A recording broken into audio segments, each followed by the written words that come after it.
이 요한복음 11장의 핵심적인 사건은 예수님께서 죽은 나사로를 살리신 사건입니다.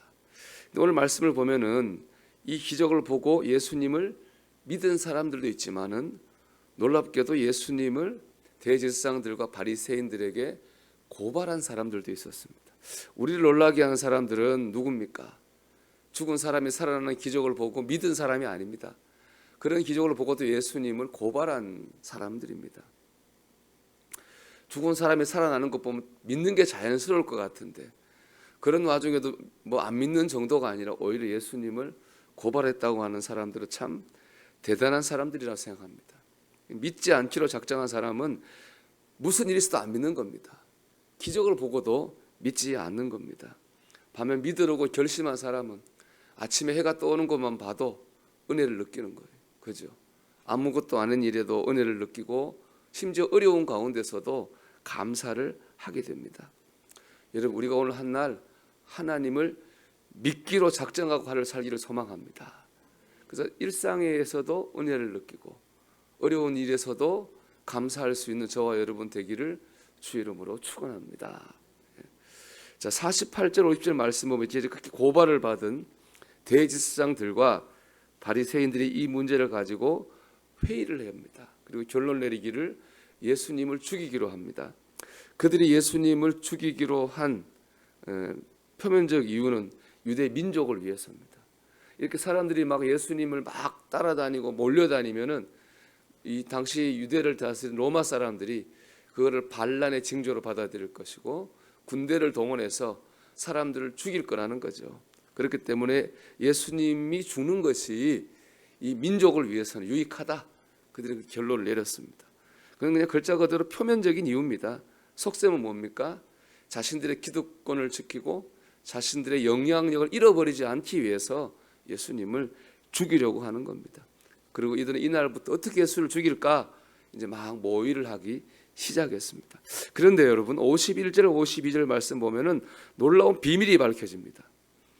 사실 이 51절 52절 말씀은 이 사건이 일어난 시점의 말씀이 아니고 한참 뒤에 사도 요한이 시간이 지나고 보니까 이때 사건이 이랬구나 깨달아진 거예요.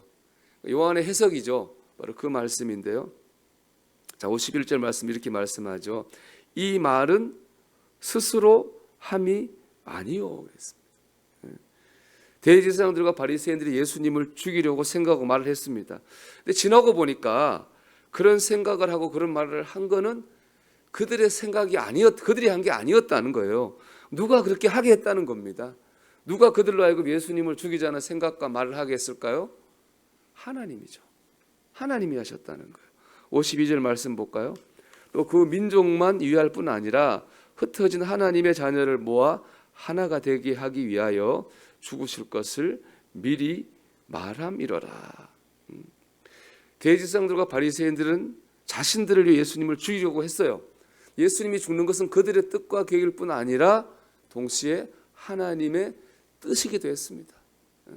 그들은 그들의 생각대로 되고 있다고 생각했지 모르지만 사실은 그것은 하나님의 뜻이 이루어지고 있는 과정입니다. 하나님께서 온 민족을 구원하시기 위해서 예수님을 십자가에 죽으시게 하는 것입니다.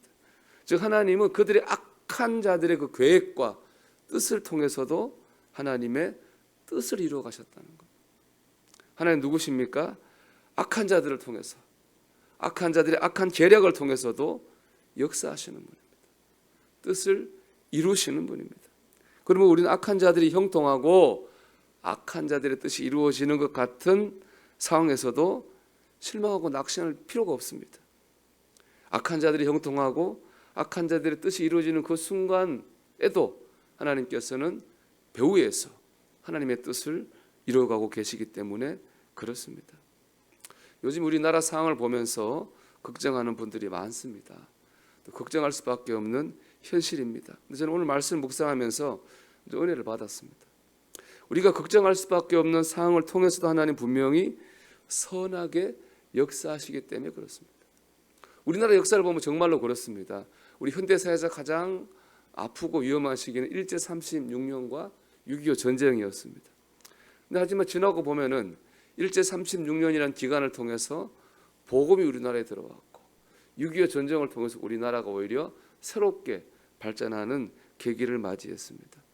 일본 제국주의자들과 북한 공산주의자들은 우리 민족을 무너뜨리고 우리나라를 망가뜨리는 악한 뜻을 가지고 계획하고 행하였지만은 하나님 오히려 그것을 통해서 우리 민족에 복을 주시고 부흥을 주신 것이죠.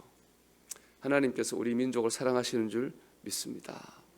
역사하실 줄 믿습니다. 결국엔 하나님 뜻이 이루어질 겁니다. 그러니까 우리가 하나님 믿어야 되겠습니다. 그래서 눈앞에 보이는 상황이 흔들리지 말고 우리는 그리스도인으로서 내가 해야 될 바를 오늘도 해나가야 될 줄로 믿습니다. 이건 개인의 영역에서도 마찬가지입니다. 우리를 힘들게 하는 악한 이들이 있습니다. 그런데 그래 봤자입니다.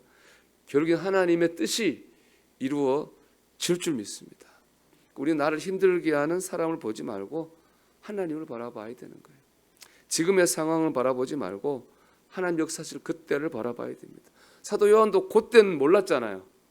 아, 대제사장과 바리새인이 죽이려고 하는구나 예수님을 라고 생각했지만 지나고 생각해 보니까 아, 그게 다 하나님의 뜻이었구나 라고 한 거잖아요. 우리가 지금만 바라봐서는 안 되는 것입니다.